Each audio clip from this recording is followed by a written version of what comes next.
মামলা করুন, সেই আইন যদি ইসলাম বিদ্বেষের কোনো বিচার থাকে সেই আইনে বিচার হতে পারে, কিন্তু তারা কিন্তু প্রমাণ করতে হবে ওনারা ইসলাম বিদ্বেষী করেছেন।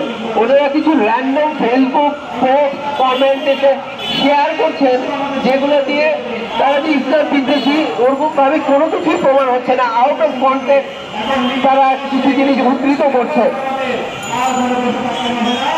আর সবচেয়ে বড় কথা হলো, আমরা এই দেশ যারা চালাচ্ছে সরকার, নতুন যে সরকার, অন্তর্বর্তীকালীন সরকার, তারা কিছুক্ষণ পর পর বলছে আমরা ইনক্লুসিভ সোসাইটি আমরা চাই, অন্তর্ভুক্তিমূলক সবাইকে নিয়ে চাই। এবং আমরা আলেম সমাজের একাংশ থেকে এটা শুনি, এটাই কি ইনক্লুসিভিটির নমুনা? কেউ যদি এমন একটা মত পোষণ করে যেটা আমার একদম পছন্দ হচ্ছে না, সেটা দাঁতে দাঁত চেপে সহ্য করা এবং সেটার বিপক্ষে বলা, ডিবেট করা, তর্ক বিতর্ক করা, এটাই তো অন্তর্ভুক্তিমূলক সমাজের সৌন্দর্য। আপনার ওনাকে ইসলাম বিদ্বেষী মনে হইতেছে, এতে আমার কোনো সমস্যা নাই।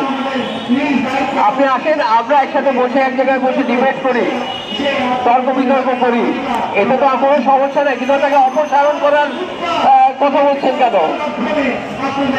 তার কোন অযোগ্যতায় তাকে আপনি অপসারণ করার কথা বলবেন? এগুলোতে কি হয় বলেন তো? এগুলোতে কে সবচেয়ে বেশি মজা পাচ্ছে, কে মিটি করে হাসছে? এই যে স্বৈরাচার যে পালিয়ে গেছে এবং তার দোসররা যারা এখানে আছে, যাদেরকে কাউকে আমরা আফসোস লীগ বলি, সব চাচা লীগ বলি, মজা করে হয়তো বলি, কিন্তু ব্যাপারটা মজার না। তারা কিন্তু খুব খুশি হচ্ছে, কারণ তারা দেখছে যে স্বৈরাচার বিরোধী যে প্ল্যাটফর্ম, এটার মধ্যে ভাঙন ধরছে। তারা ভাবছে আস্তে আস্তে আমাদের জন্য সুযোগ তৈরি হচ্ছে। তারা এগুলো আরো উস্কে দিচ্ছে। এই যে আগে বললেন, যেসব মিডিয়া আগে ফ্যাসিবাদের দোষর ছিল, তারা এখন দেখা গেল ইসলাম প্রেমী হয়ে গেছে হঠাৎ করে। কারণ কি? তাদের টার্গেট তো হচ্ছে ফ্যাসিবাদী বিরোধী শক্তিটা। তাদের রাগ আছে না তাদের উপরে, এখন ইসলামের রেগার্ড দিয়ে এখন এই মিডিয়াও তাদেরকে অ্যাটাক করছে। তো এগুলোর মধ্যে তো আমাদের সবাইকে রুখে দাঁড়াতে হবে। এই ষড়যন্ত্রগুলো তো আমাদেরকে একসাথে ঠেকাতে হবে। আমরা যদি একজন আরেকজনকে আবার সেই ট্যাগ দেই, আগে দেওয়া হতো কি বিএনপি জামাত শিবির, এই ট্যাগ দিয়ে যে কোনো মতবাদ একদম চাকা গলে পিষে মেরে ফেলা হতো। সেই একই ট্যাগিং এর বিজনেস আপনারা একই করবেন, একই ফ্যাসিবাদী আচরণ আপনারা নিয়ে নেবেন আবার, এবং তাদের বিরুদ্ধে করবেন যারা সবচেয়ে বেশি স্যাক্রিফাইস করেছে এই শক্তির বিরুদ্ধে দাঁড়াতে। তাই আমি আশা করব আমরা এটা আবার ফিরে আসি আমাদের সম্প্রীতির জায়গাটায়। আমি এই দিকে একটা কথা বলবো, এটাতে হয়তো আমার এখানে বন্ধুদের অনেকের একটু অপছন্দ হতে পারে। আমরা যারা নিজেদের সেকুলার লিবারেল মনে করি, আমাদের সহনশীলতাটা একটু বাড়ানো দরকার। আমার কাছে মনে হয় মাঝে মাঝে আমরা ওই যে আমাদের ওই দাড়ি টুপি এগুলো শুনলে আমি জানি না অনেকের কারো অনেক কারণে গাত্রদাহ হয়ে যায়, তারা কোনো কথা শুনতে চায় না।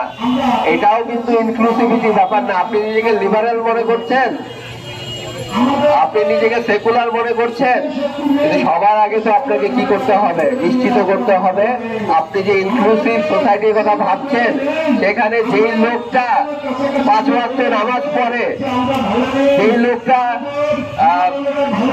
আপনার মতবাদের সাথে একেবারে মিলছে না, তার সাথে সহাবস্থান করাটাও আপনার একটা কাজ।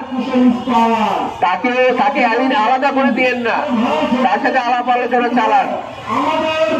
তাই যে এই ব্যক্তি বিদ্বেষ ছড়াচ্ছে তাদেরকে বলবো, আসেন আমরা একসাথে বসি, একটা সবাই বসি, এক জায়গায় বসি। আপনি আপনার কথা বলেন, স্বাধীনতা বজায় রেখে কথা বলেন, যত যুক্তি দেন কোনো সমস্যা নেই, আমি শুনবো। আমার যুক্তিটা আপনি শুনবেন। তারপর একটা মাঝামাঝি জায়গায় আমরা আসতে হবে। আপনি কিছু ছাড় দিবেন, আমিও কিছু হয়তো ছাড় দেবো, তাহলে আমরা এখানে থাকতে পারবো না।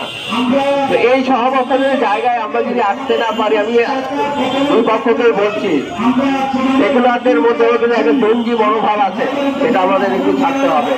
আর এই দুই পক্ষকে ছাড় দিয়ে আমাদেরকে মাঝপথে আসতে হবে। কিন্তু এটা আমাদের মাথায় রাখতে হবে, যারা ধর্মের নামে জঙ্গিবাদী করেন তারা কিন্তু মানুষ খুন করে ফেলতে দ্বিধা করেন না ধর্মের নামে, এটা সবচেয়ে ভয়ঙ্কর ব্যাপার। তারা চাপাতি নিয়ে রওনা দেন, কিন্তু যারা যতই সেকুলার হোক তারা কিন্তু আরেকটা তার আইডিওলজির জন্য আরেকজনকে মারতে যায় না। তাই এই জঙ্গি যে কোনো ধরনের অ্যাটিটিউড, মারামারি খুনাখুনি বাদ দিয়ে আসেন, একসাথে আলাপ করি, এটাই আমার হচ্ছে গিয়ে আবেদন সভাপতি। ধন্যবাদ।